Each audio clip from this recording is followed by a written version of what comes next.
It's from the show. Oh my God, we're live. Hi guys. We have a cake, and it's because today is the launch. Wait, I'm so afraid of Girl Dinner. Oh my God. Oh my God. I am here with Maddie, the extraordinary. It's true. So, what? Instinct You don't reaction. think he's like I've never extraordinary? referred to myself as Maddie the Extraordinary. So. Maddie the Extraordinary. That's what we call him. That's his nickname on the streets. Nobody calls me. Everyone calls you that behind your back, but I'm that's doing it in nice. front of your face. This is a heavy cake. This is a heavy cake. I'm excited about it. It has really cool design. It has like little little bow tie pasta. Is that what's I going did on not here? eat, so I'm hungry. I think we should eat it. But no, today's the launch of Girl Dinner. It's a new show where I go up to guys and I offer them $20 to make me dinner, and they say yes. They say yes. We've had a lot of yeses and not that many no's.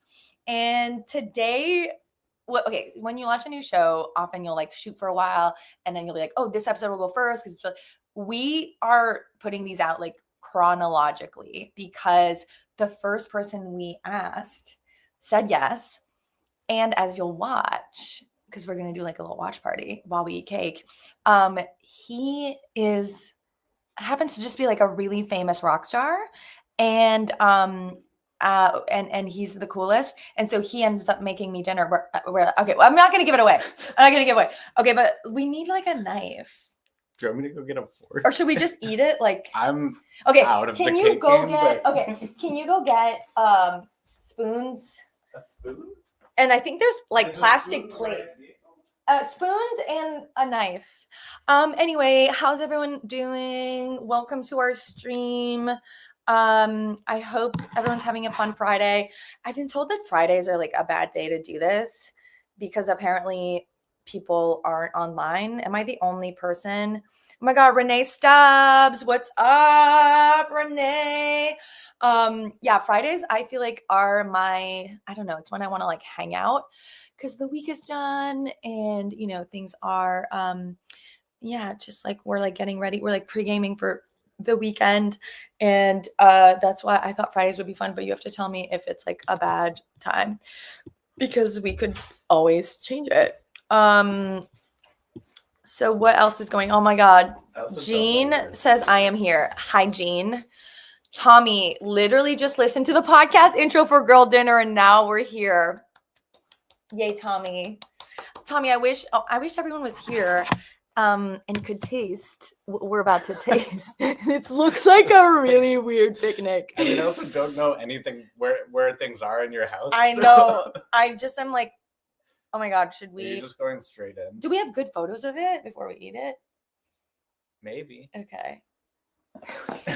Okay, we're gonna Chris says hearts and kisses for you and your boy toy. Maddie's someone else's boy toy, but Maddie shot the entire show and is producing it and is like a genius. And so that's why I was like, come over and we'll do it live. And he was like, okay, like what?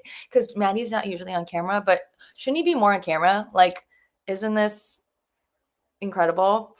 So we're gonna watch the show, I guess, and eat cake. Oh my God, the Black Sophie, hello from Argentina. What's up? I want to go to Argentina. So we're gonna watch the show together. I hope it works. Chessie is the wizard behind it all, and she's gonna play the show, and then we're gonna answer some of your questions about it. And then we're going to have our guests. We have Amanda Montell, Ayana Johnson joining us after, and it's going to be great. I'm excited. And Maddie is just like going to cut this cake. Okay, do you want to film? Okay, Chessie, can we play Girl Dinner? Oh my God, Robert, I'm going to GalaxyCon tomorrow and I'm freaking out. Robert. Also, Robert, fun fact, I was just shooting something with Spotify because they wanted, okay, don't tell anybody, but there's, okay, maybe I'm not supposed to, but anyway, we shot something cool and they're like, oh, what are your fans like, you know, something about our listeners. And I was like, well, Robert thinks that, and they thought it was really funny that I referred to Robert in first name basis, but because Robert's always giving us funny jokes and funny tips. So Robert, I'm so excited for you to go to GalaxyCon. I don't know what that is. What's a GalaxyCon? Do you know what that is? I think it's just a con for Galaxy. I have no idea. Okay. It sounds space related. Oh, fun. I don't know. It sounds great. It sounds like I would love to explore other galaxies right now. Okay, Chelsea's My sister Audrey, because we're both scared of birds. Are you freaking out right now? I'm a big fan of your music. Oh, thank you so much. What is happening? Are you like a famous songwriter? Kinda. Wait, what? Yeah, bones, sweet pepper, and onion. Yes. My God, that's you? Yeah. Have you heard about the salmon sperm mask? Ow, ow, ow, ow. Are we taking notes? For my sister Audrey, because we're both scared of birds. Also, steaming your vagina is a thing. I have not tried that yet. If this video gets seen, I'm gonna get flamed for never making pasta in my life at 22. I mean, fucking flame. Okay, let's do this. If I give you $20, can you make me dinner? Yeah. Do you live close by? I do currently live close by. Where do you live? I'm just staying at a hotel right now. You are? Yeah. Is there a kitchen? There's a kitchen. Yes, that's perfect. Yeah, I know. So would you have food there? There's complimentary like Twixes, but that's all I got, I think, right now. I mean, I'm giving you $20. We could go shopping. I think we go shop. I mean, we're at Erewhon, so $20 might get us like almonds, but Yeah, not even. okay, let's try. Okay, so I'm gonna give you the $20. Okay. Actually. Okay, I'm excited. What's your name? Malcolm. Malcolm? That's such a cool name. Yeah, thank you. I haven't met a Malcolm in like a long time. Here we go. I'm Liz. Nice to meet you, Liz. Are you rooting for us? Absolutely. You really came upon a guy who's down to do this. You're literally the first person I've asked. I can't believe I'm down to do this, too. Did you say your name's Malcolm? Yeah. I'm a big fan of your music. Oh, thank you so much. Yeah, and your sister. I'm a songwriter. Oh my God. What's your name?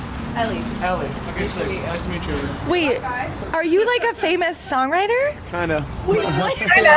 We stumbled into something fun. Wait, what's your band? My band's called Malcolm Todd. Malcolm Todd? Yeah. Okay, can I find you on Spotify? You sure can. Okay, so let's go, right? Yeah, let's get some Okay, let's get food. Wait, no, What you guys are filming? I'm giving guys $20 to pick me dinner, so I found a guy. Oh, I love that for you. Have so much fun. Thank you. Good luck. Should we do like a lettuce wrap? That feels fun. I could do like a fruit salad. But I feel like if you've never made pasta, you should make pasta. That's kind of Yeah, 'cause exciting. I like don't know how to do it. My only thing is I don't know if I have a pan, but maybe I do have a pan. I feel like we'll be able to find a pan through the hotel. Yeah, you're right.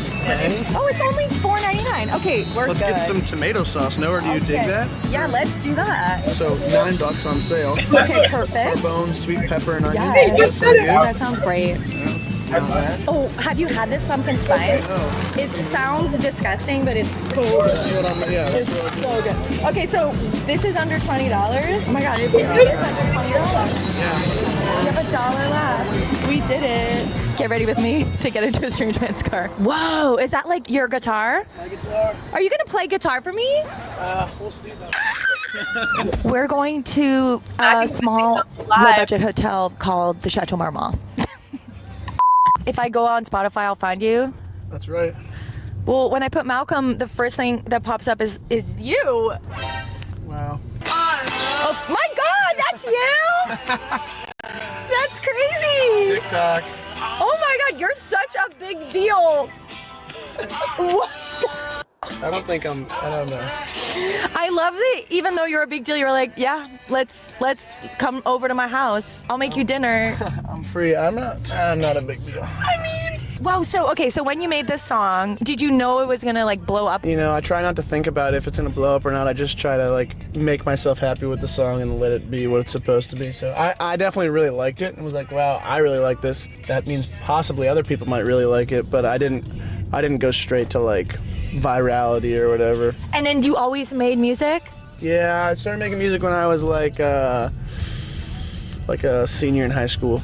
Wow. Yeah, and now I'm 22, so. You're 22. What's it like being 22 in 2025? It's pretty awesome.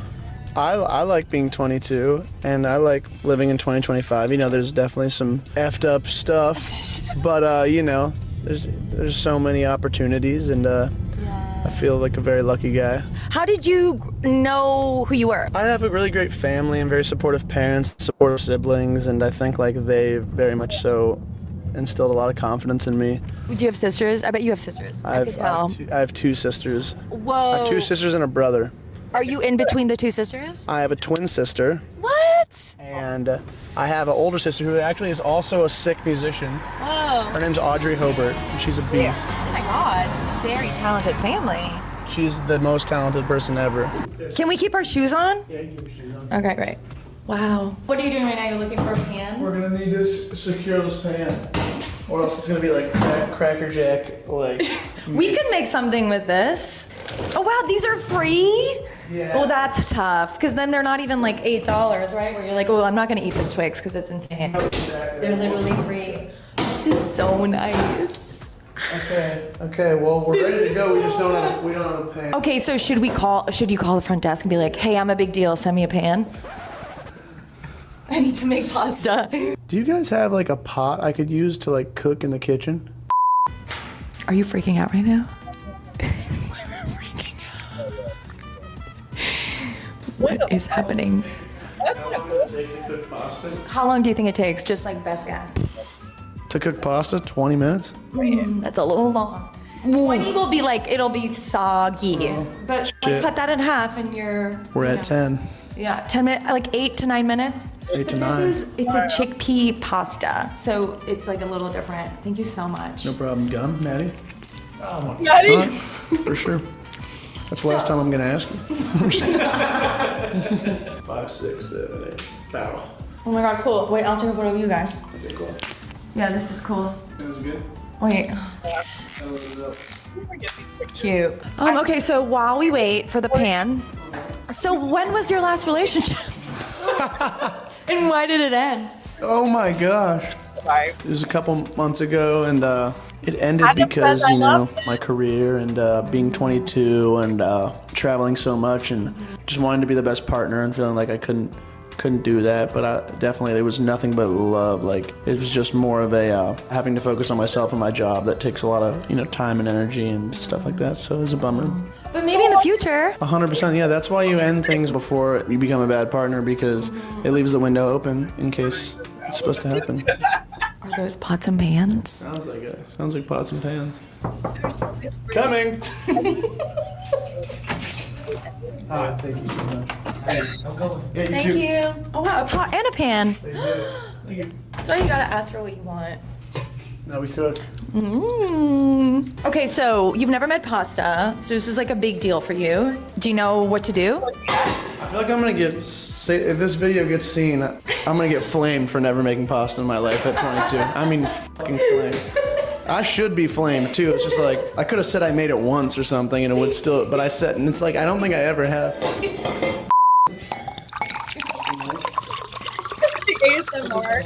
gonna go out of the bottle. Or, Drink out of the bottle, do it. okay, thank you. I really It's like your doing hotel that. room. Thank you. It tastes better, right? It's like the way that like Coke in a can tastes different than if you're like drinking it out of a glass. Do you not agree? I agree. Okay, so your schedule is crazy. How do you meet people? Dude.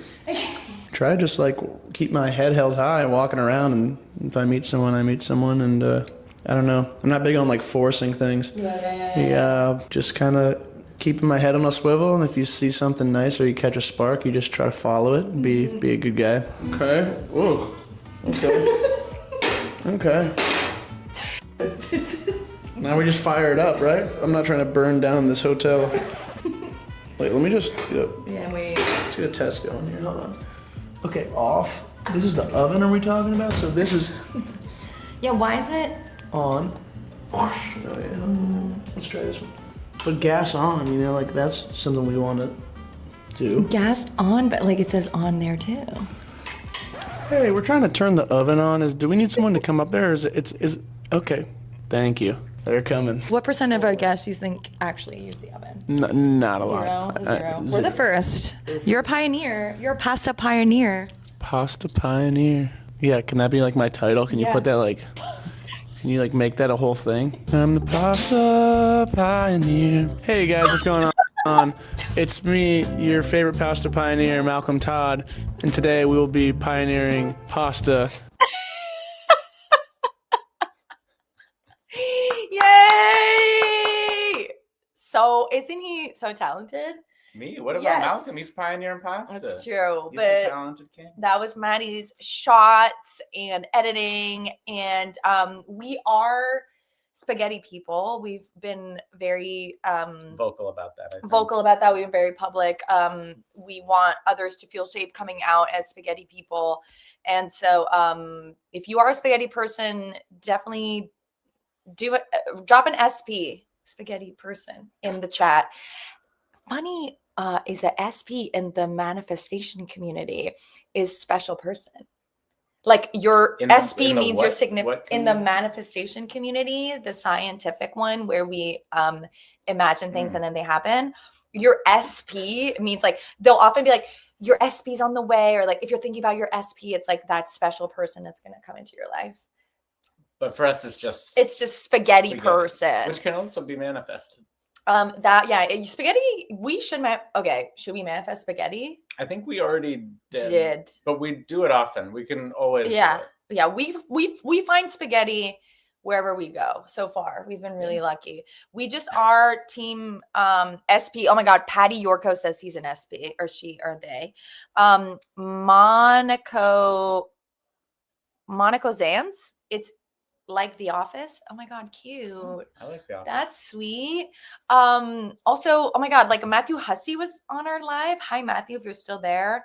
Let's do girl dinner with you. And Maddie said Malcolm Todd. Oh my God. Gabrielle Guerra said my daughter loves him. Sending this to her immediately. He is the best. Malcolm. We love Malcolm. There's no words. We instantly became super fans and just like kind of want. He's our SP. The whole family. The whole family is SP. Maddie went to Audrey's show last night. Yeah, and she's amazing. That's insane.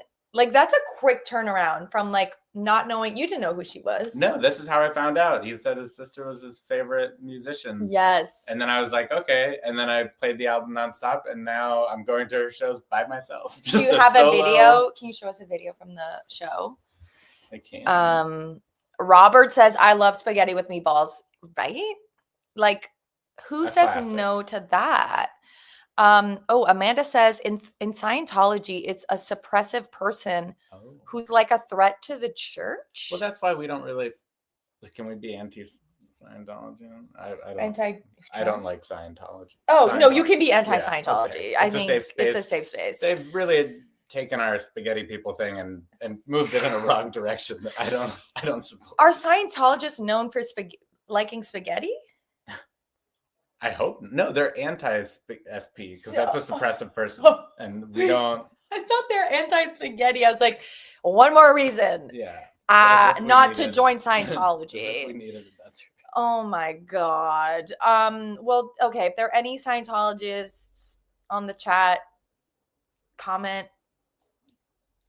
Or don't. Or I mean, you can. You can let us know. Let us know what if you're okay. Yeah. And comment spaghetti person if you need help. Okay, wait. So I feel like we should have Amanda join because Amanda's like, what did I start? Can we? Okay, there she is. Amanda! Hi. Wait, let me clarify.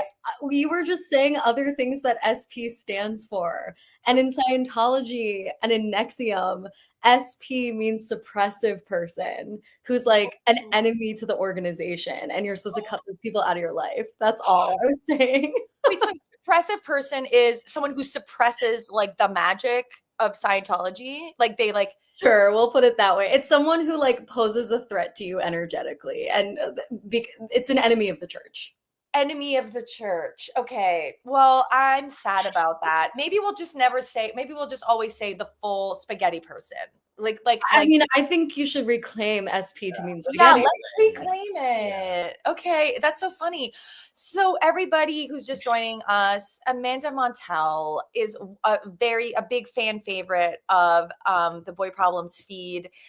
She had an amazing episode where she talked about cult a lot. She wrote this really famous book called Cultish. She's written a bunch of other New York Times bestselling books about the age of magical overthinking. She is also the co-host of the podcast Sounds Like a Cult, and she has an amazing Substack called Magical Overthinkers. And she's basically an expert in all, like, just the crossover of all the coolest things in the world, which is like cults, linguistics, and like culture. Like, you just like tie all of those things together. And already, again, you weren't even supposed to join this early, but you were already contributing immensely to this chat. And so we were like, we have to have her join. Oh, am I early? It's all good. Oh. We're all, it's time, you know, what's time? I just ate, let's just show it. I just POV. ate, this is Maddie's POV.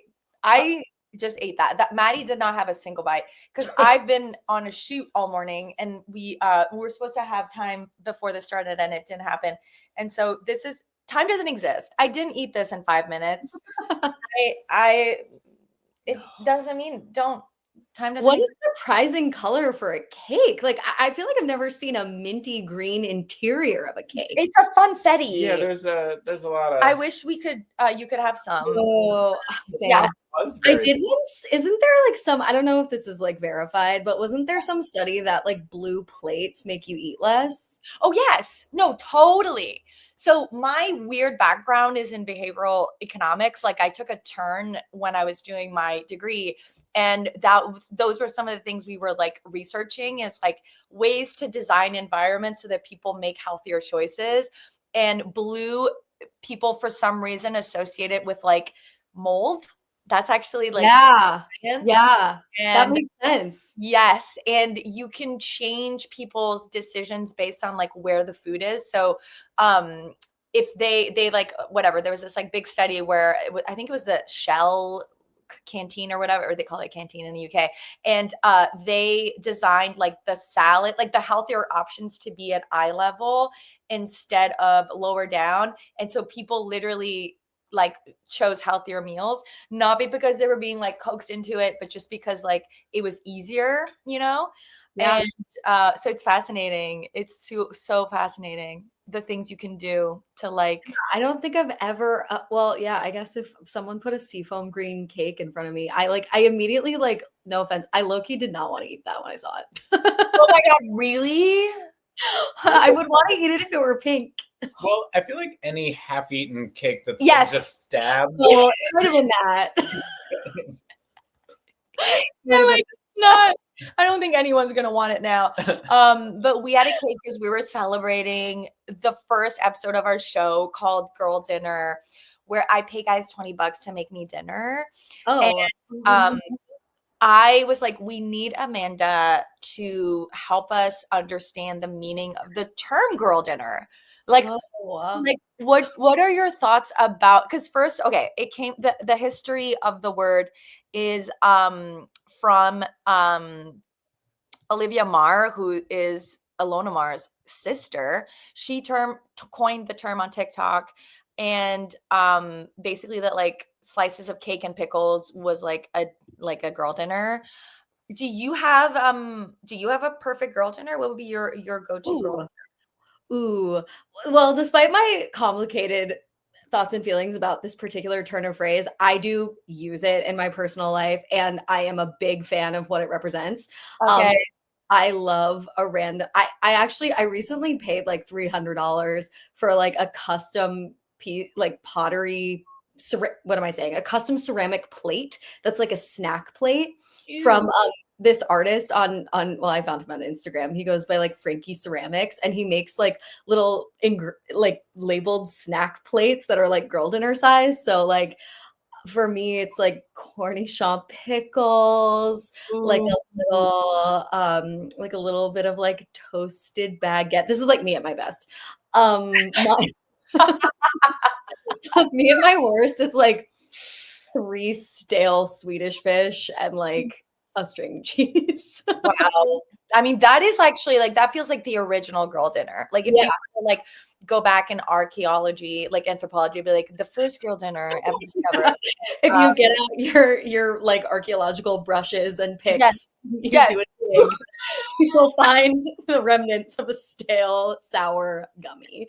And like just the skeleton of a woman being Yes. Just in like having so much joy. Because I feel joyful when I'm doing the girl dinner. After, it depends. After, sometimes I go, why did I just do this? Why do you think we have girl dinner? Why don't boys have girl dinners? Because boys don't do this. No. Well, to my knowledge. Okay, this is my think piece. I think, well, there's a lot of this modifier girl going around, like girl math, girl dinner, girly pop, I'm just a girl. And I think it's like for me, it's maybe a half ironic throwing your hands up in the air and being like, you know what? If this increasingly conservative world sees me as a bimbo, fuck it. I'm a bimbo and I'm like incompetent and sure, whatever. I can't do math and I can't feed myself. Fine. But I mean, I would venture to guess that men and all people across the gender spectrum have unsavory but sometimes savory meal habits. Like, why isn't like going through the fucking Jack in the Box drive-through at 3 a.m. boy dinner, you know? Like, what the hell? There is a boy dinner, but if I'm hungry, I will eat. My fiance, if she's hungry, will not eat. Okay, like, just pose a question, like a thought experiment. Oh, so we wait too long.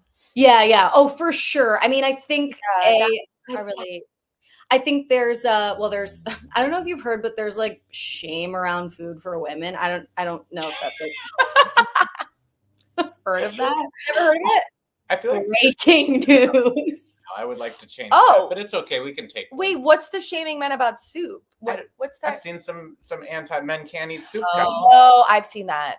Is it like perceived as not manly because you don't have to chew it like a caveman ripping apart raw meat? Or I'm not the scientist. I'm not the expert here. Oh my God. I think there's something there because I was just interviewing an ex-Christian nationalist yesterday who grew up really intensely in like Mormonism and Christian nationalist ideology, who was saying that like as a slur or as like a toxic masculine expression in her community that she grew up in, people would like chastise men for drinking juice. Juice? Yeah. Like orange juice? Like, yeah. Like real men don't drink juice, which is weird because Mormons like can't have alcohol and are obsessed with soda. So I'm like, okay, so carbonated. It didn't make sense, but I think it just like stood for just like really weird, rigid standards for masculinity that show up in like even the texture and sweetness of the food we consume. Whoa. We're not allowed to have liquids, unfortunately. Yeah, you can't have liquid. No, literally. Unless it's beer. If it's not beer, you're not allowed. There was a and Robert or like coffee with butter or whatever. Yeah. Robert says it's weird. Red Pill ran out of topics, so they went with soup. But there was a thing in Russia. I think it was in Russia, in the early 1900s, where drinking beer was feminine. Like you had to drink vodka.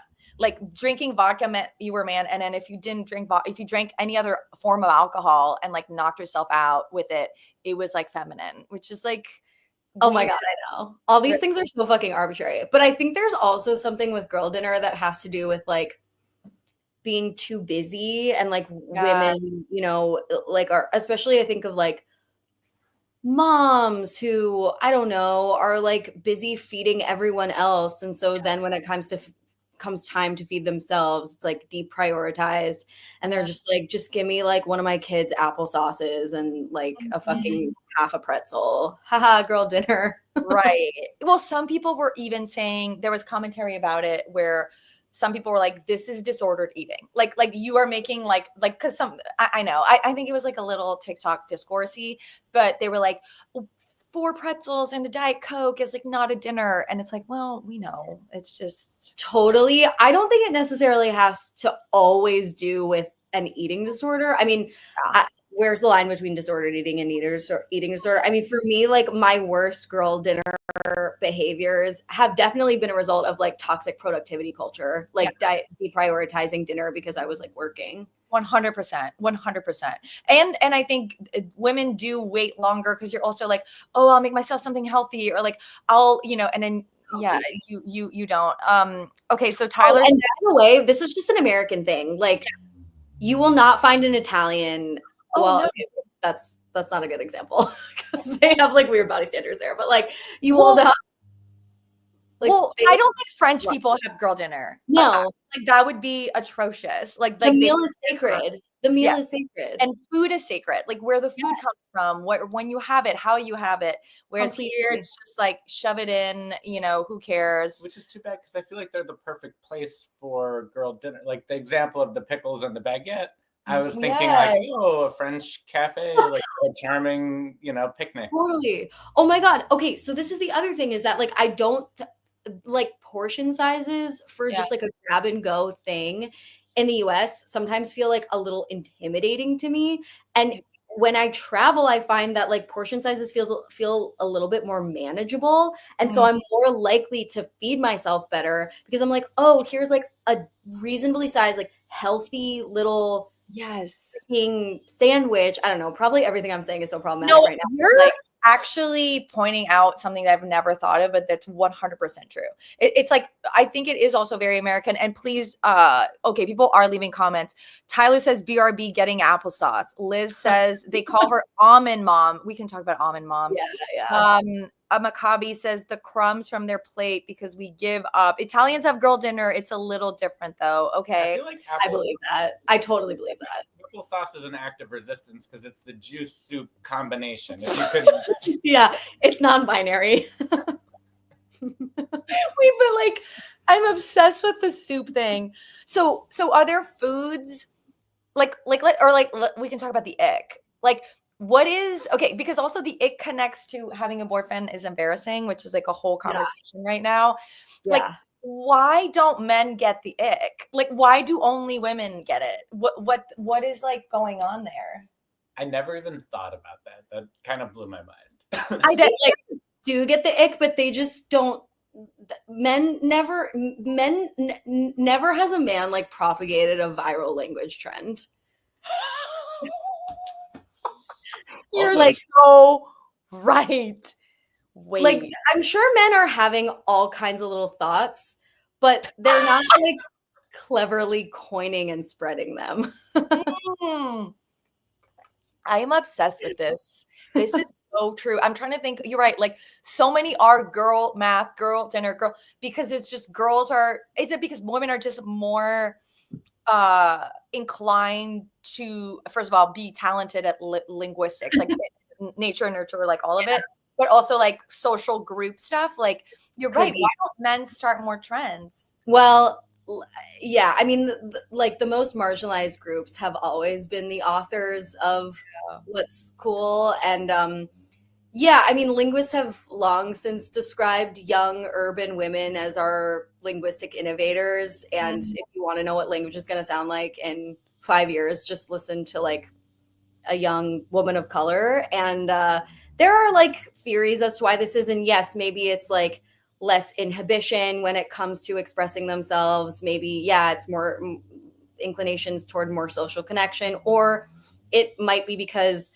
young marginalized women have always used language as a form of social currency in, environments when like, blue collar labor was not available to them. You would have to learn new language skills in order to get like a better job, a pink collar job, as they might say, as like a secretary or something like that. And there have been studies on that phenomenon. But yeah, it's like social power language. That's so fascinating. Is there a part of it that you think is also, how like, okay, like hot people, like when you meet a hot person that has like a good personality, you're sort of surprised. Like you're like, oh wow, like you could have never developed a personality. Like you would have gotten everything, ahead in every way. But like you're also funny and witty and like interesting. Like, is it a thing that if you're not in a dominant social group, you're kind of forced to be more interesting? Like you're forced to just come up with like because you've had to work so much harder than everyone else, you're kind of more interesting by default. Yeah, I mean, they say like diamonds are created under pressure, like cool cultural products are created by oppression a lot of the time. Wow. Actually the least innovative demographic has been described linguistically has been described by linguists as non-mobile older rural males, otherwise known as norms. Wait. Oh, they set the norm. They're just normie. They like never did anything. Like, but it stands for non-mobile older rural males. Never coined slang. Norm. Okay, that's actually norm. Like the what's the word? Acronym. Yeah. Whoa. Okay, because they're the stand, but also they are the norm, right? Like, there's also something about like, being the norm is like, but also being different at first is not good, right? Like marginalized people who come up with cool words and cool ways of expressing themselves, like at first are oppressed because of, or continue to be oppressed because of that, right? Like, yeah, that's right. Like, I think your point is so interesting. Like in 5 years, that'll now be cool. But 5 years before, it's like, don't say that in a meeting, or like, exactly, totally. I remember interviewing a bunch of linguists for my first book, Word Slut, and there was this one amazing linguist who studies gender and African American vernacular English. Her name is Sonia Lanehart, and like all good slang is derived from African American vernacular English, and really destructive slang is coined by incels. So that's what I've come to. I think we discussed this, right? Like for people who don't know. Oh yeah, like a lot of like really ugly, culturally hostile memes originated on 4chan among incels, like the Wojak meme and shit like that. Mm-hmm. And regular, good, like fun, descriptive English that we don't even think of as slang often originates among folks of color. Anyways, Sonia Lanehart was saying that the first time she heard like a white middle-aged newscaster on TV use the phrase 24/7, she nearly spat out her drink because that was like Black slang. Wow. And, yeah. 24/7. So, like because it's been so used. So do white people ruin language when they start using it? Yeah, I don't know. No, I don't think so. I mean, if I may even dare to like answer this question, no, like who's ruining you? I don't know. I don't think of language changes along with culture. So like if someone's ruining culture, then maybe like the broader language use will reflect that. But I generally think like I'm just really interested in how people do use language, not necessarily how they should. And it is very cringe and problematic and sad when people use linguistic products or sartorial products or music products from populations that they vote like who and they like vote against those people's rights, like it's like, oh, how nice. Politicians from using any of slang. It. Yeah. Like, can we just attach that to like the insider trading bill and just kind of call it a day? I know. It's like if you voted for Trump, you should not be allowed to say dead ass. That's put that in the Constitution. Okay. Oh, wow, you're going full amendment. Yeah, full amendment. I love that. Okay, well, MG717 says, I just don't think we talk about things as well as clearly as women do. That like that's why men aren't like starting trends, is because women are maybe more sophisticated with like the way that they, or is that like a total myth? I mean, yeah, like I mean, I do know some women who cannot put a thought together. But yeah, like, I don't know. I mean, women are tasked with more like emotional labor and communicative labor. So I don't think like women are born better at language. I think we have to, I mean, for me anyways, we have to come up with words to describe the The experience. hell that we Yeah, it's just, for me, that's what like feminism was. It was such a powerful like way to name things that I couldn't name. Like I couldn't just, I remember like one of the first things I remember it naming for me was like, whatever, boys would talk about like going to strip clubs, or like, this was like in high, like no one was going to strip clubs. They were like 13 years old. Except for Eddie. We have an inside joke about him having a stripper girlfriend when he was 13. Anyway, so we can circle back to it. So that is so out of context. Okay, just to like go down that, Maddie in context of the Spotify party was like, I had my first girlfriend. He was like, she was a stripper, and we were like, wait, you had a what do you mean you met like, get a stripper girlfriend when you were 12? Like, how did you get into the strip club? He meant now she's a stripper, which is amazing and like awesome. Amazing. But he really should, again, linguistics. Okay, Yeah. the men are not. I love ambivalent language. You did have your girlfriend. She just put her stripper career on a credit card. You know what I mean? Like it made sense. It made sense. None of us knew. Are you talking about the Spotify holiday party 2 days ago or whatever? Did you? I was RSVP'd and I was ready to go, but I fell asleep. No. Was it fun? It's hard. I was so tired. I was so fucking tired. I fell asleep.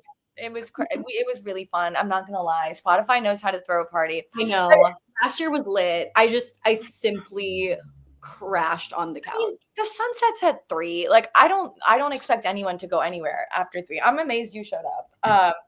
But I guess the sun is still up. But my point was like, I remember hearing about these strip clubs and like, oh, we want to go to strip clubs, and I was like, this doesn't feel right. Like I don't like this. And I don't know why. I don't know how to explain this feeling. I don't know. And then I remember like sort of feminism, this sort of broad idea, obviously at the time, was like, oh, that's like sexism. Like I feel bad because of this thing. And now I have a name for it. And so I wonder, and same with marginalized people, right? Like if I mean, women are a marginalized population, right? So like, I think when you're marginalized, you are forced to come up with terms that like, I don't think you there's a lot of things that you feel that like, don't have a name for it because you're not norm, like you're not. Isn't that complex? Just steal that from a girlfriend. You just steal. I think men take a lot of language and then they tell the joke louder to their friends. Yes. Okay. Men honest, steal women's personalities. They really do. Can we talk about this phenomenon? Like, we need a name for it. Okay, let's come up with a name for it. Let's come up with a name. I love that. Yeah. See, we're doing it right now. I mean, we're not really. Okay. Wait, what? He was like, you come up with it and I'll let everyone know and take credit for it. No, like I need why do men do that, Maddie? Why do guys date us and then take our personality and then leave with all of our interests and hobbies? Well, speaking on behalf of all men, so sorry about that. No, but we also take bad things too. Like what? You know, tics and bad habits, I think, can also be taken. And I think that goes both ways. Oh, you've gotten bad things from women. But in terms of language, yeah, I don't know why it is. I think someone just says something funny, and then I was telling you I steal stories all the time. I'll just take a story, not just from women. I take them equally from everyone. You plagiarize equally. I think anyone with a loud microphone is just gonna say the best shit into it that they've ever heard, and most people with loud microphones just happen to be men. Yeah. And men just like want to say more stuff. Like they really like. Sometimes I'm just like, wow. Like, okay, I went on this date. I don't think he's on this live. I won't say when. I hope he's not watching. I feel bad. Okay, let me just say it. I don't think he's watching. Okay, this person did not ask me a single question on the date, which like happens. It's still a shock in 2025 when it happens. I'm like, wow, like that's crazy to me. Like I don't know how to have a conversation even with like a literal like anyone in the world, and not ask a question. And then at the end of the day, I learned that he had driven to my part of town and he had listened to an entire podcast episode of me, like me talking. And I was like, and he was like, let me give you one now. yes.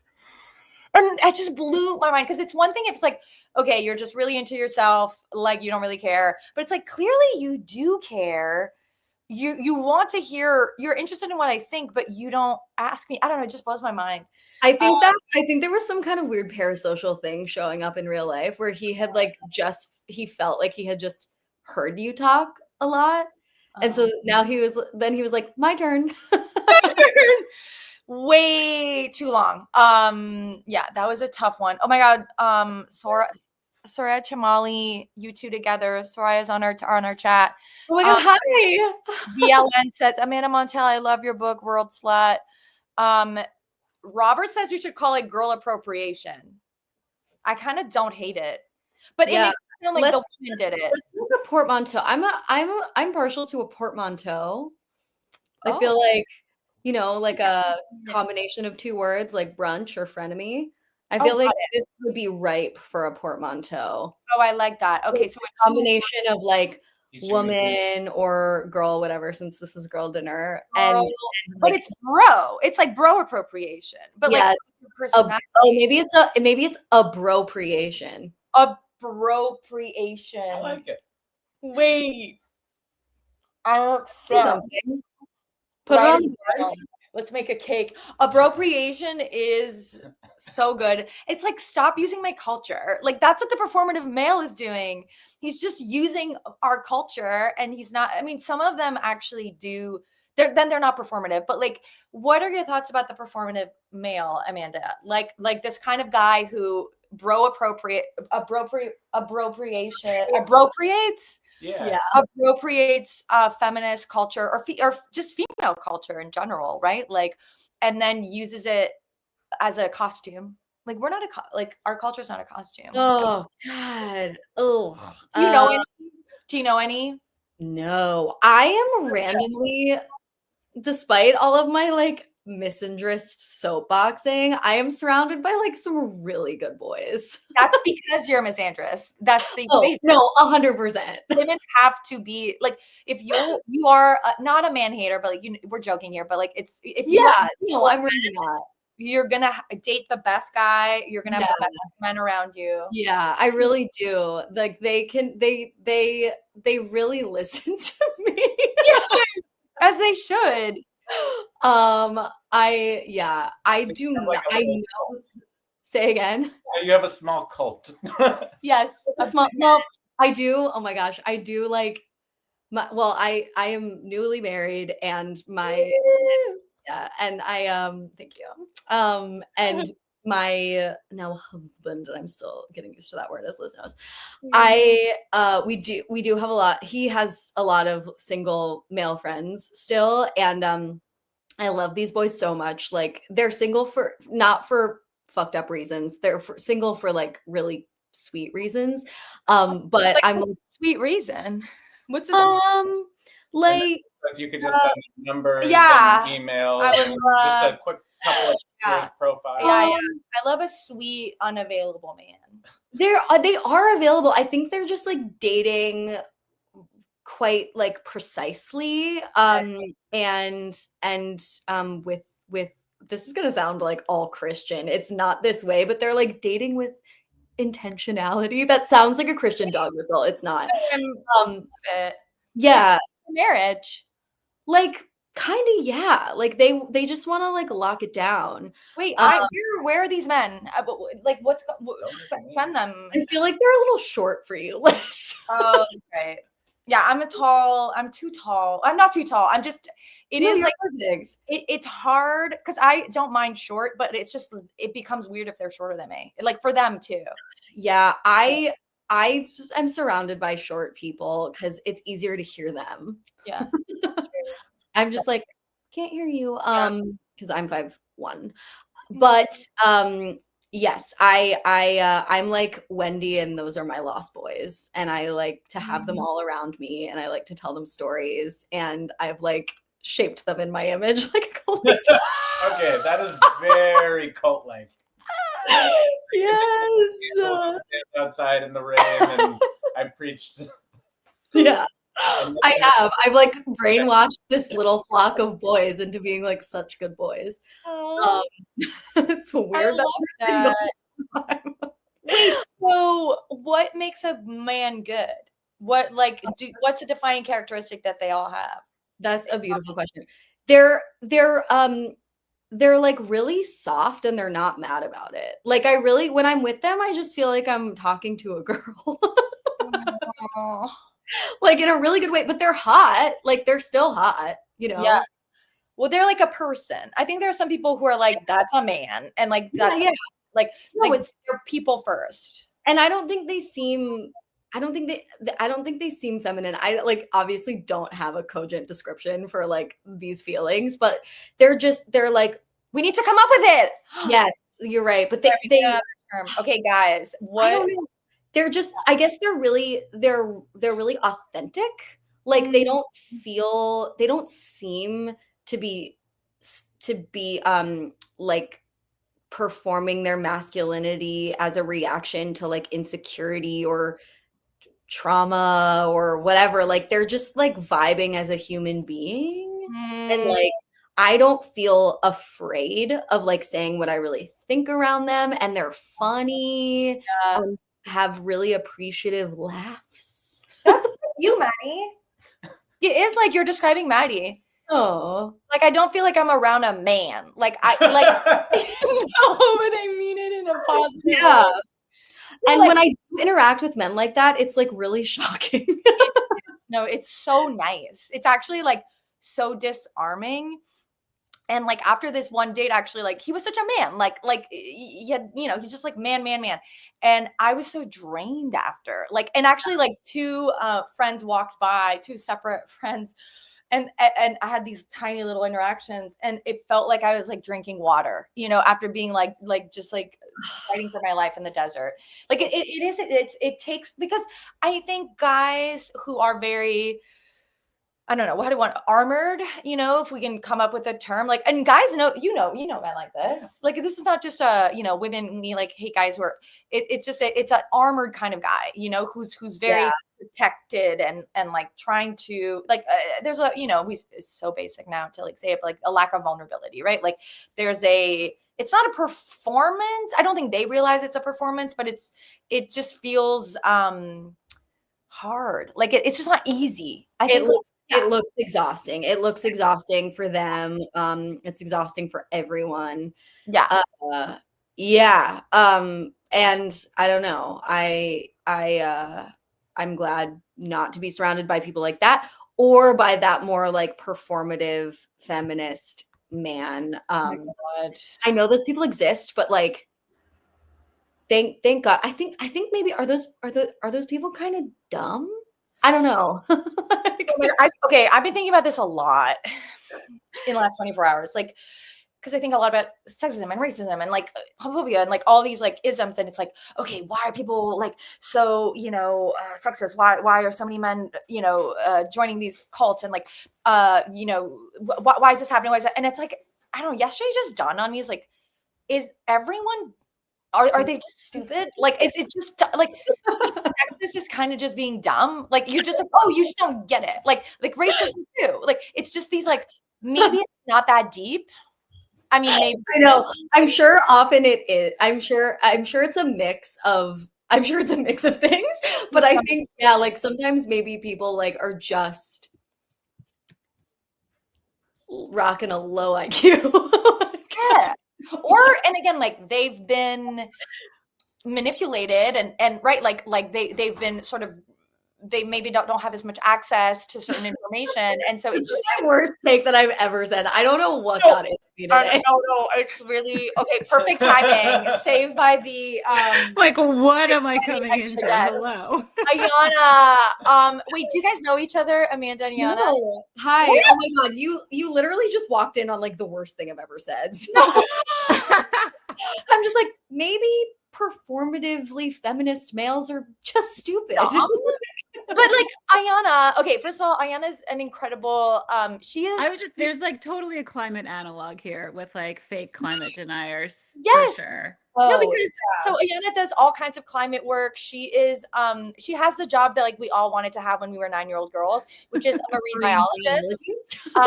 And has a TED Talk. She's on every list of like Time magazine, all the fucking stuff.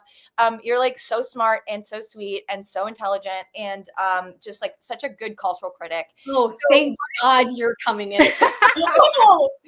No, and Amanda, what are we talking about? Okay. So, do you think you can apply it to climate. I think we're just having a conversation about like, I think there's a lot of people preying on people who are low information. And that's not, again, it's not even a commentary or criticism of that person having low information. As we know, like, you know, it's like intersects with so many things that people don't have a sort of choice in.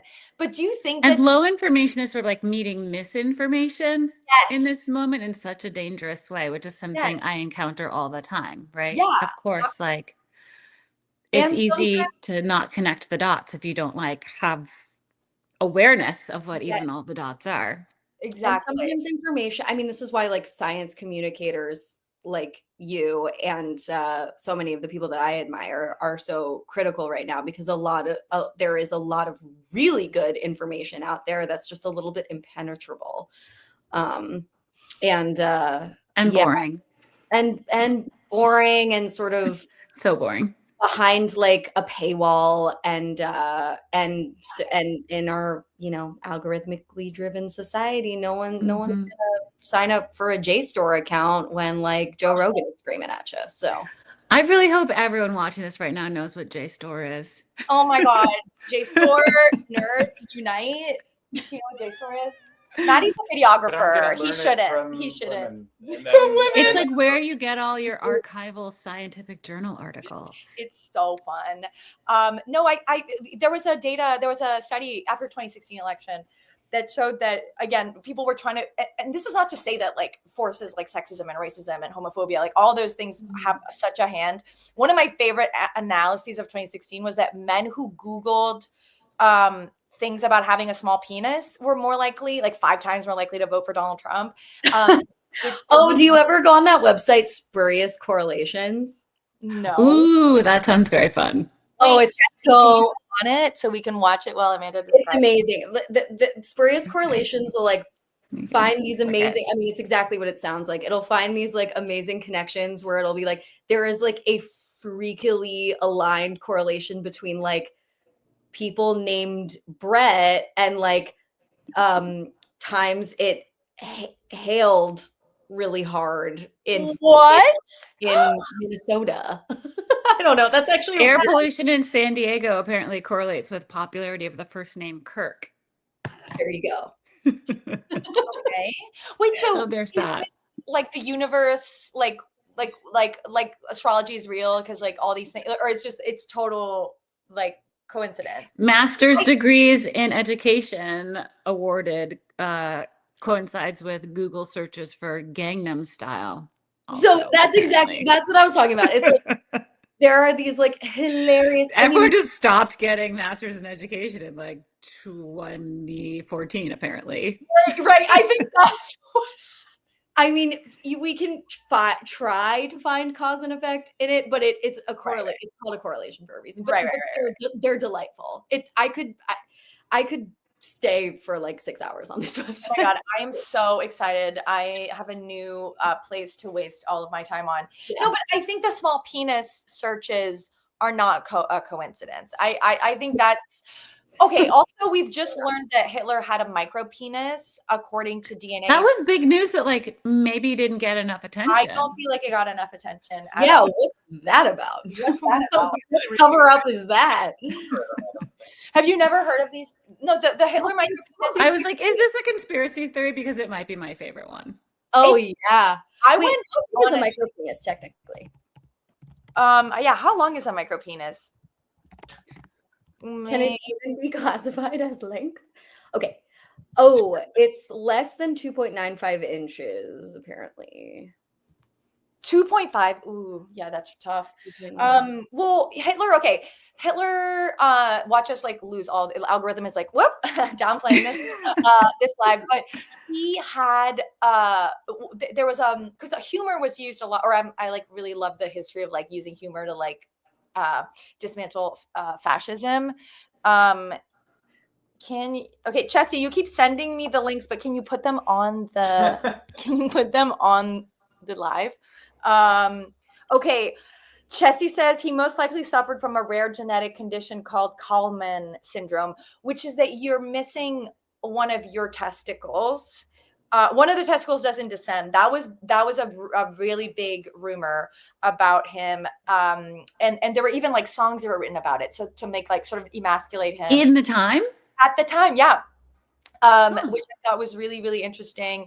And what else? No, Chessie, like you can play it.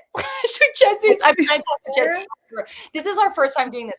So Chessie, you can stream like the way that you put the show on, like you could put an article on. No? Anyway, it's not a big deal. People can Google Hitler's penis on their own time. But I wonder what that will correlate with in the future. It's like go incognito mode on that one. Dems win the midterms. I don't know. That's so funny.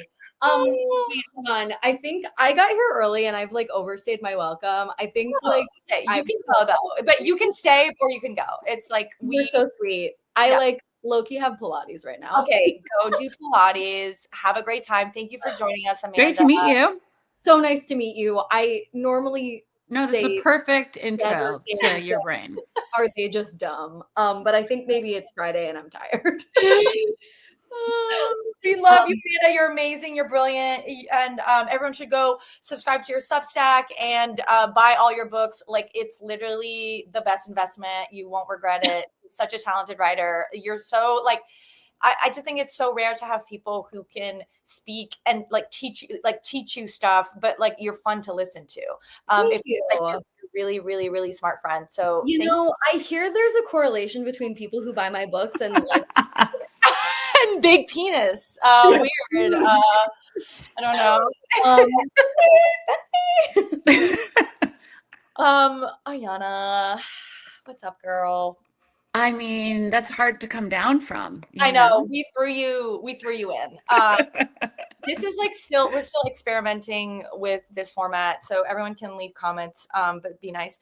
And but no, we just thought it would be more fun to like throw like I don't know. This is like it's a stream, this isn't like right. This isn't a cable news show, as you can tell from the fact that there's like literally a camera in my background. So you're sitting on the floor. We're sitting on the floor. Yeah. We're literally half-eaten cake. I wish we could send you this. I ate all of that in like the first 5 minutes because it's a very tall cake. It's really tall. Like a double high cake. It is. Leaning slightly. It's starting to do like tour of oh my god, pizza.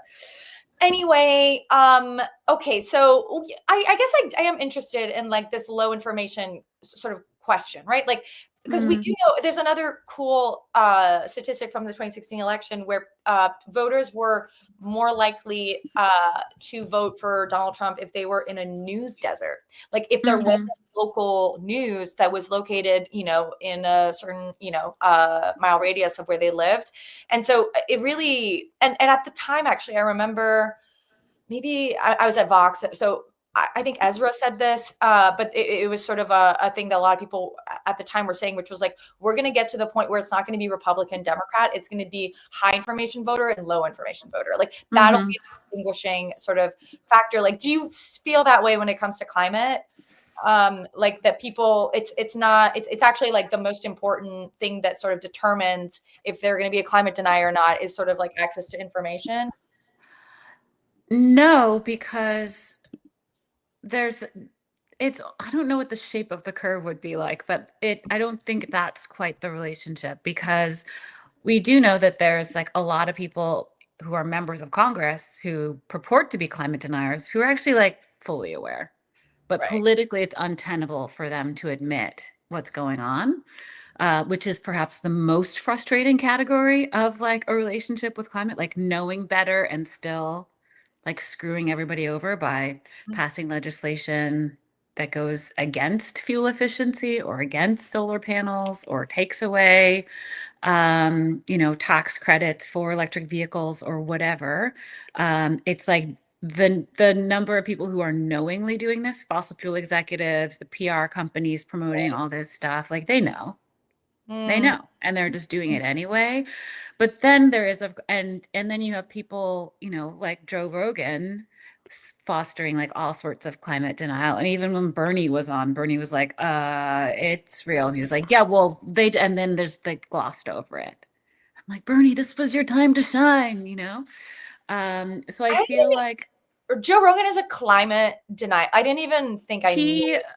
I haven't listened to that much Joe Rogan, Okay. but the two episodes I've listened to, he sort of just like brushes it out of the way as either like not real or not a really big deal. Okay. So I mean, I was just actually looking up a statistic that I came across when I was researching my book, living that JSTOR life. As we do. It's something about the number of people who like basically get no information on climate. So right now, this is data from the Yale Center for Climate Change Communication and their polling that's been going on for like the last decade or more.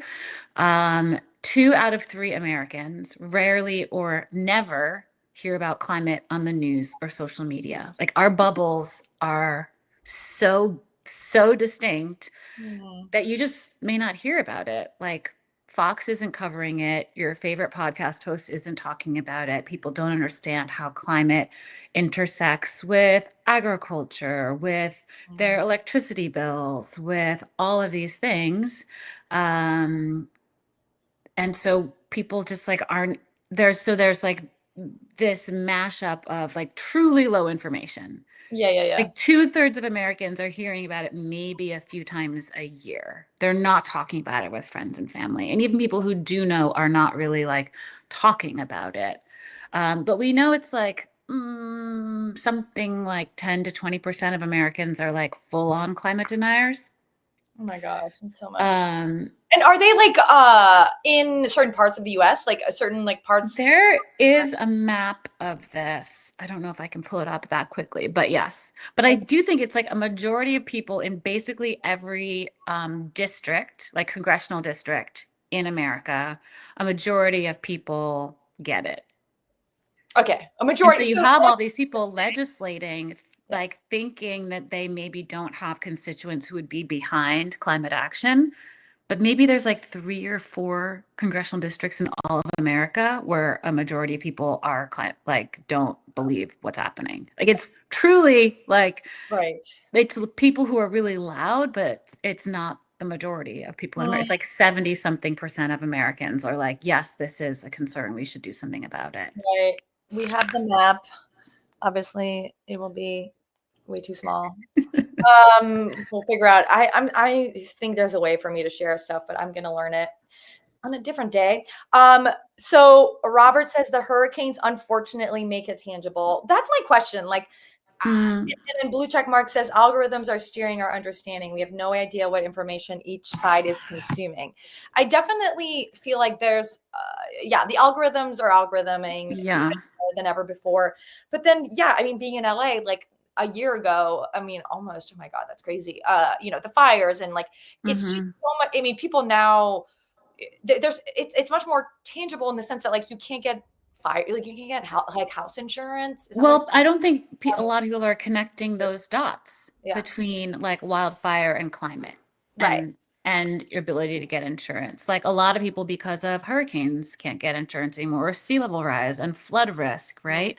And just I think this last week, Zillow took the climate risk data off of their website. They had climate risk scores from like fires and floods and storms on every real estate listing. So you would have some information about like is this a good investment? Like, should I buy this? And they had ratings, and they took that off because too many sellers were complaining that it was bad for business. And it's like, Wow. people need this information, right? Yeah.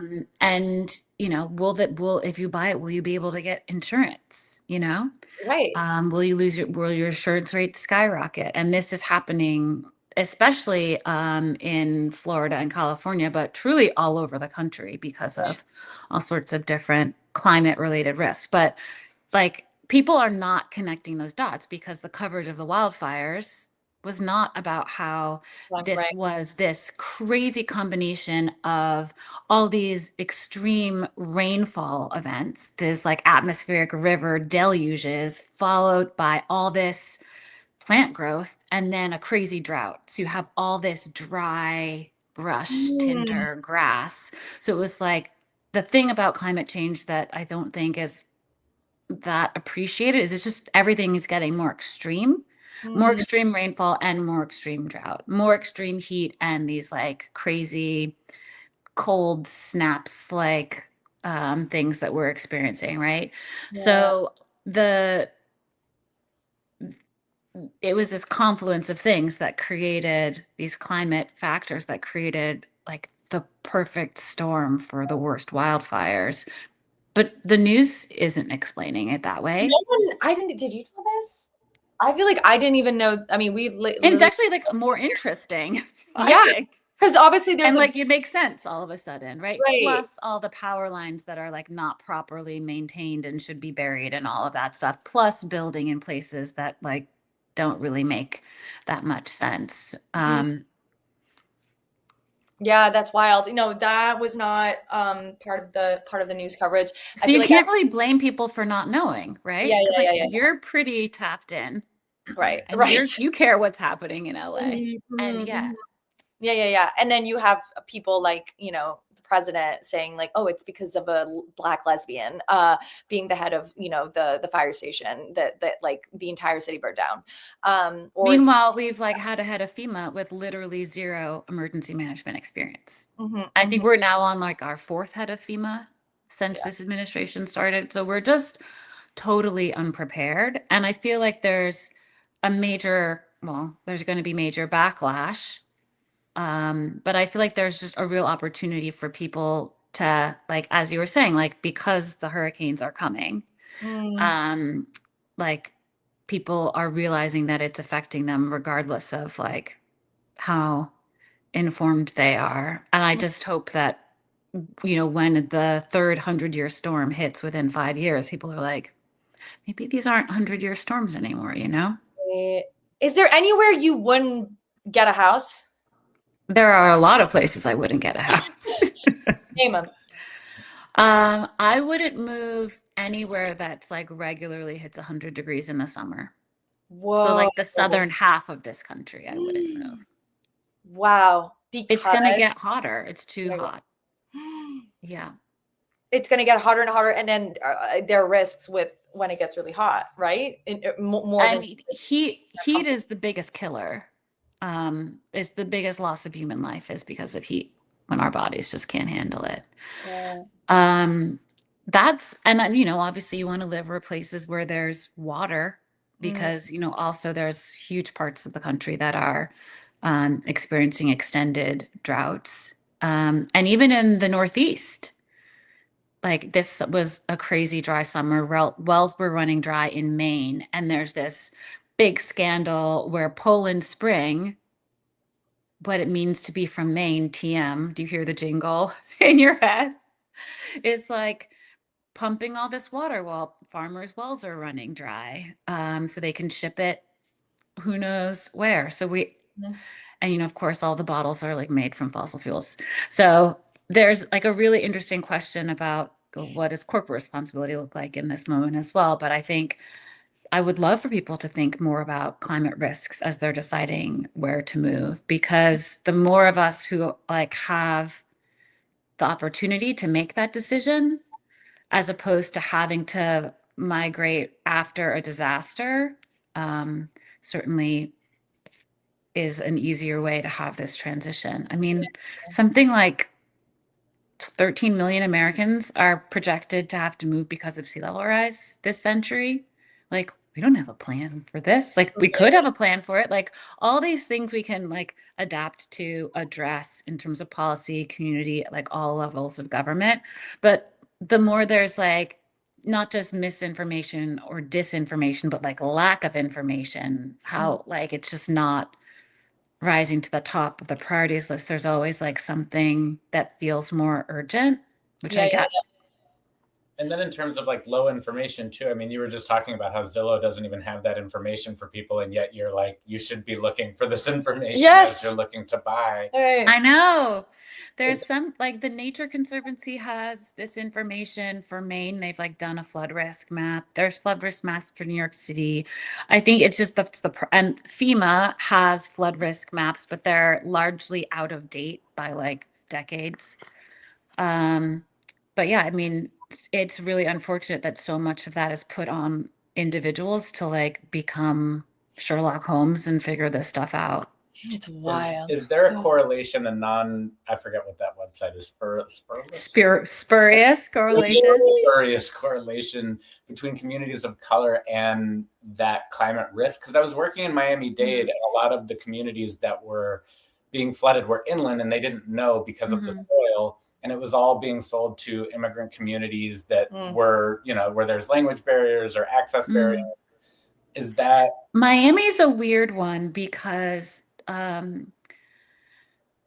they just are like the level of denial on developers there is amazing. Like the number of people building like like towers right on the coast, boggles my mind. Like, who is financing these projects?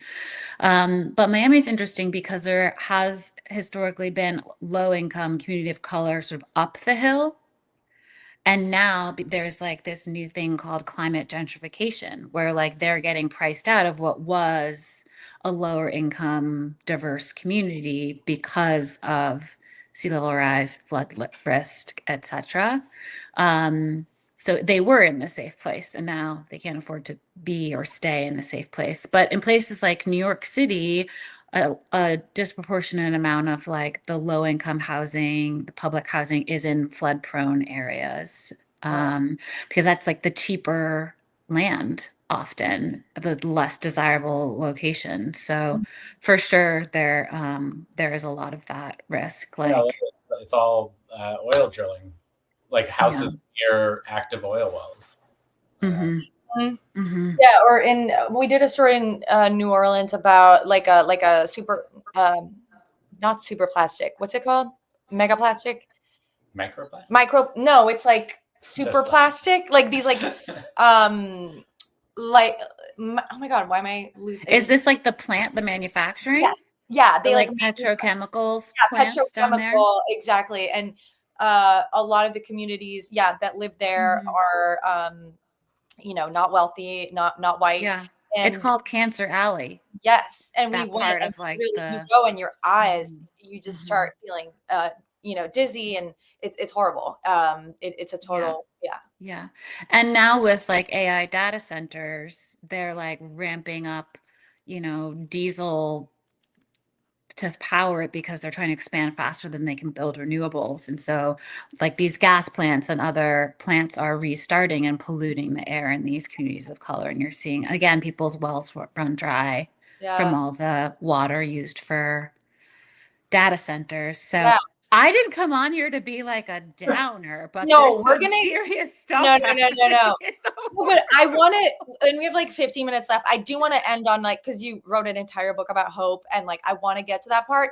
I am very curious about the AI though. So this is like in the last week or so, we now kind of, I mean, some people are predicting that like the AI bubble is like bursting, that there's just not enough. It takes so much energy. It takes so much to produce a level of product that of like demand of a product that like the energy can't meet. And so some people are saying, this is basically like the end of AI, that like, but I'm curious what I'm not sure about the bubble. I mean, it is a ridiculous scenario that I feel clear about, I mean, and you're also seeing all these tech companies that made these like grand climate commitments and goals, like Google, Microsoft, all of them say like, we're not going to make our climate commitments anymore because we're so committed to winning the AI race that we're just throwing all that out the window. And while I'm sure they would, most of them be glad to use renewable energy, there isn't enough in these places yet to do that powering. And they're insisting on building so quickly that they can't sync those things up. And there's so much talk about like how they're going to power it with nuclear energy, like the new generation of nuclear technology, but it takes like years to permit a nuclear facility, years to build it. Like that's not going to solve the problem at the pace that it's developing. So yeah, I mean, it's definitely a concern. But and it wasn't until like basically this year that we had a lot of that data. Like when I sent my book to the printer publisher, when it went to press, as of press, like this information wasn't available, so I had to add for the paperback editions coming out. Oh, here's the book. Oh my God, yes. Woohoo! It's such a good book. The person I interviewed on AI is the CEO of Microsoft AI. And I had to add a whole page to the introduction of that interview being like, here's what we've learned in the past 2 years since this interview happened, because like all of this data was like proprietary, you know, and not released at the time. You know, there's good stuff we can use AI for. But like the trade-off at this point is like, why, right? It can be helpful for like gathering information and can be helpful for all sorts of things I don't understand apparently about like how can we make agriculture more efficient, to use like water more efficiently in fields, or really helpful for improving the quality of weather forecasting so people can prepare for these various extreme weather events, right? Like I'm not against technology, and it's baked in behind the scenes to so much that we don't even realize at this point. But you know, there's the thing that Mustafa says in this interview is, and I'm like, what would it look like to get it right on AI? He's basically like, well, we would need to have strong government regulation and guardrails, right? Which would require the federal governments around the world to be electing politicians who understand technology, which like in our gerontocracy in America is like absolutely not the case. And you would have to have like strong guardrails. You would have to have people in federal agencies who are like at the cutting edge of like what's happening in AI and have the support of the politicians and people around them to like move quickly, make decisions quickly, because this technology is evolving so quickly. We would have to have like international agreements through the UN, like all the things that we would need to have in place to have this industry develop responsibly. None of it's in place. And the odds of getting it in place, any sort of like, is the UN going to handle this year? Yeah. Like, is Congress prepared to like lead on this? I don't think so. So it's in the hands of these tech executives to like voluntarily do the right thing, which is not going so well. So far, not a great track record, huh? Well, okay, we have 8 minutes left. What is giving you hope? What is like there? It's so funny. There's a whole chapter in my book about hope, because everyone asks me this question, like without fail, everywhere I show up. And my answer is fuck hope. What's the strategy? Because I feel like I have a lot of feelings, believe me, but like so much of it is about like, how do we feel about climate? I'm like, what are we going to do about it? And like, how is everybody going to find the thing that they can do to be part of the solutions so we can all stop freaking out and like just get to work? And the thing I think people don't really appreciate is that we have the climate solutions we need. Like we already have enough technology. We already know how to shift to renewable energy, right? We know how to grow food in more responsible ways. We know how to make our buildings more efficient. We know how to improve transportation, right? Like there's not a bunch of secrets about what needs to be done. We know how to compost. It's not that hard, right? but we know to invest in public transit. For the love of God, can we have high-speed trains? You know, like it's not a secret. It's just that it's not happening fast enough. So that's my sort of like thing that I guess the thing that gives, I'm not a hopeful person, but if there was a thing that gives me hope, it's like that there really is something every single person can do to be part of like the solutions we need beyond what they're doing in their household to make some of these shifts happen. And even in culture, like normalizing like pro-earth behaviors. Like my dream projects for 2026, like one of them is advising Hollywood studios on how to get more like climate solutions into screenplays, into film and TV. Ooh. That's not a documentary about climate, but like in your rom-coms, do you fall for the hot guy who's shirtless installing your solar panels? Because like, why has that movie not been made, right? That movie. Yeah. And stop Did you- bashing almond milk. Yeah. Every time. Oh, it's always in the TV and the movies. They always throw almond milk under the bus. What the Who hell? can I talk I to? feel like all the characters we have are so annoying. Yeah, They're so annoying. Yeah. There's this new like Alicia Silverstone Christmas movie. I love that movie. Wait, she's the annoying environmentalist. Oh, you're right. You're right. And I'm like, could she just be a little more chill? She'd be like, you guys, everyone else's power is out, but I have batteries in my basement and solar on my roof. So like come over and party, as opposed to like, I'm a party. oh God, don't buy that. Like don't Right. it's like, how do we do more yes instead of like just be portrayed this way? It's the same in Hacks. Like Hannah Einbender's character is like the environmentalist on that show, and she's like so annoying about it. Oh, and I'm annoying, like, you're can right. it be the cool person Yeah. for once? Right. You know? As an environmental vegan, I've never had success being Cool. cool. Make it I cool.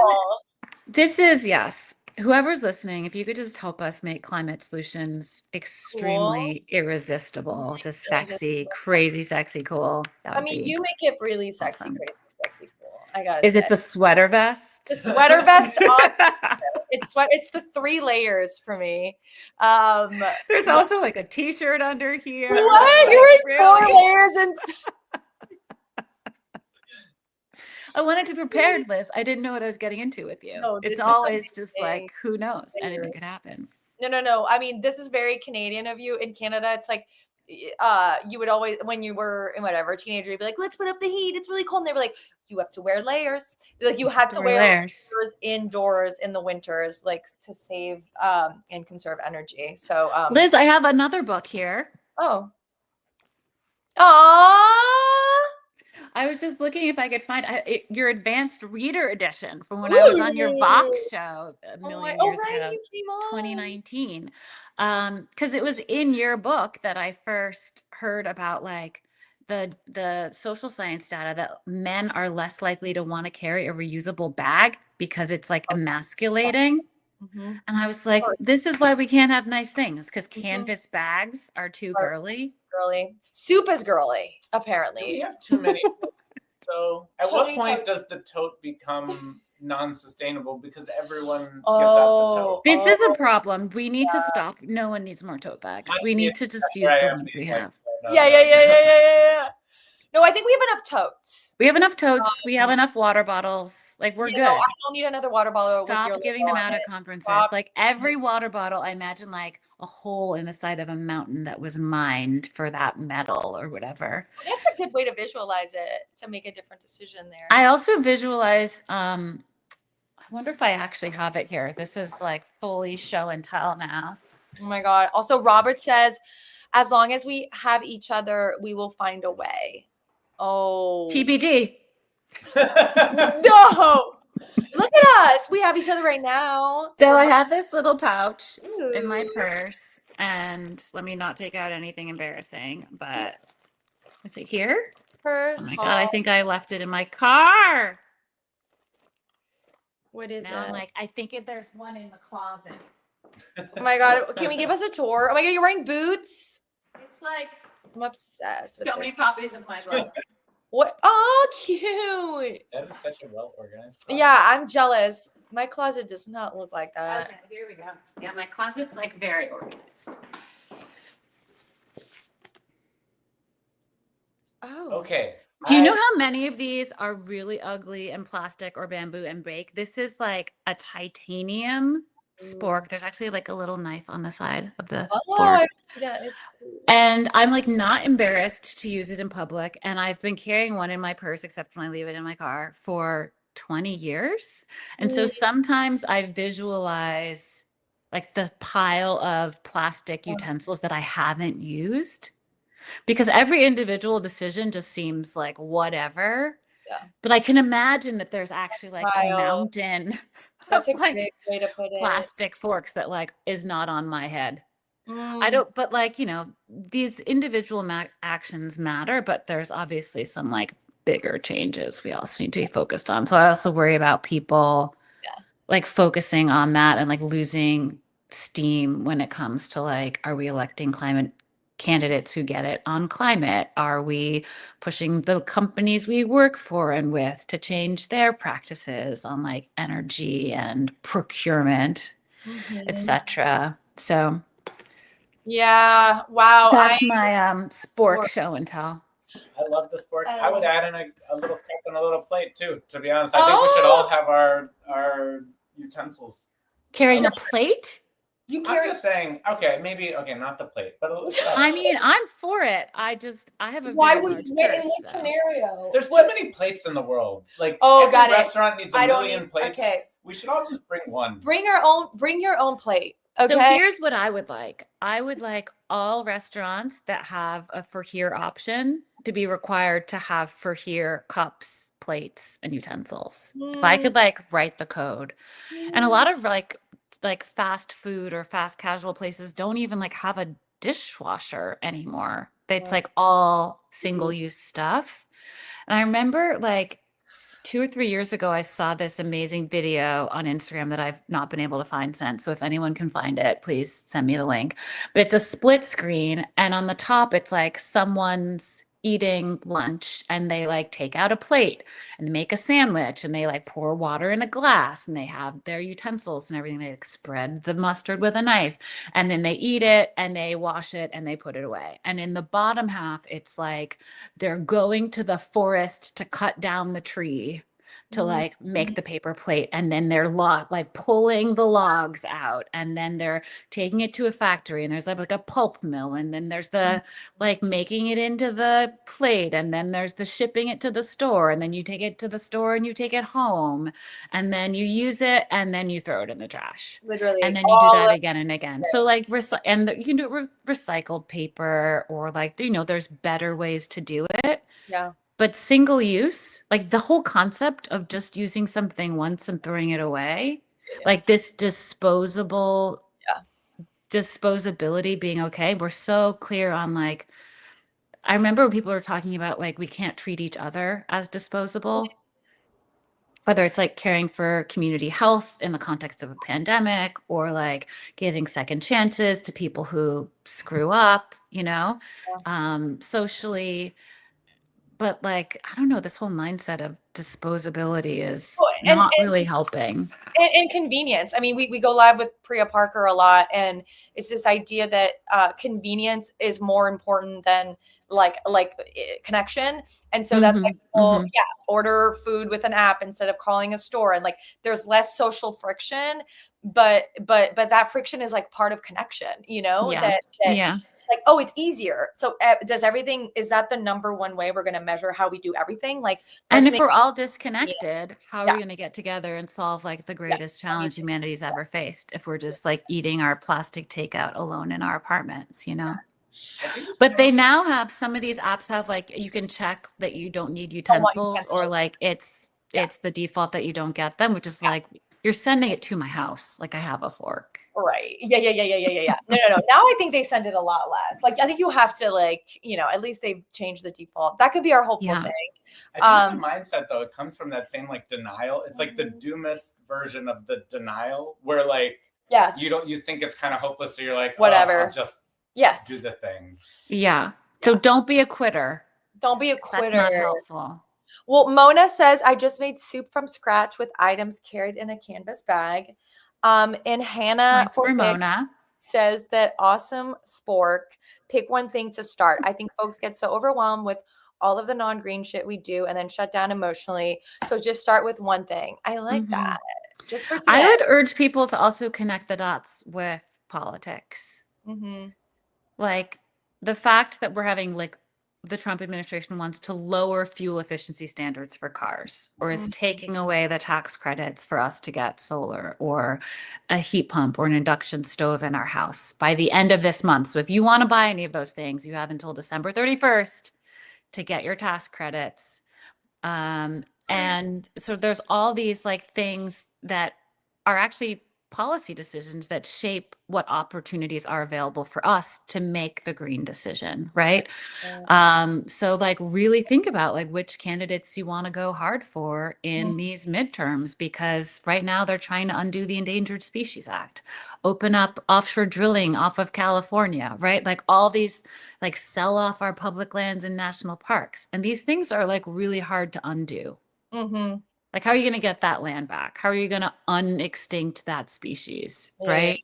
So, like, it really does matter who is in Congress, who's in your city council, town council. Like, are they supporting bike lanes and municipal composting and investing in public transit and building codes for energy efficiency? Like, so much of the implementation happens at the local level too. So it's not like just Congress and the president. It's all the way down. So I don't know, to be considered. Yes, lots of opportunities to get involved, lots of different tiers of involvement, and all of them are really important and make a really big difference in the world. Ayana, thank you for joining us. Everyone should go subscribe to her Substack, become a paying subscriber, because It's called What If We Get It Right? What If We Get It Right? Her book, What If We Get It Right? And it's. Do you want to show us the book again? Sure. Oh, you want to show your spork? Okay, great. The sport. I'm an extremely serious scientist. Also, I should say there's a playlist inside the back cover, which is my anti-apocalypse mixtape, and it's on like Apple, Spotify. You can listen to it, and it's anthems for victory, love songs to earth, tunes for tenacity, and sexy implementation vibes. Okay, I'm in. So if you need a little boost or commiseration, I got you. Oh my God, I'm obsessed. You're such an amazing person to follow on social media. Your work is so critical, and we're so glad that you joined us Thanks for having me. Girl dinner. And we hope you have a really good weekend with all your layers and your spork. Thank you to the spork. Thank you to everybody. And like, we're gonna go eat this cake now. Oh man, so good. Hard. I only were hard. And thank you to Maddie for being like, Ayana was like texting with Chessie being like, who is that? I was like, I need some context. There's an extra human here. What's going on? It was news to me too. Yeah, I'm sorry. And thank you for being cool with just being thrown into this. It's so fun to see you. And let's do this again. Anytime. Okay. Bye, everybody.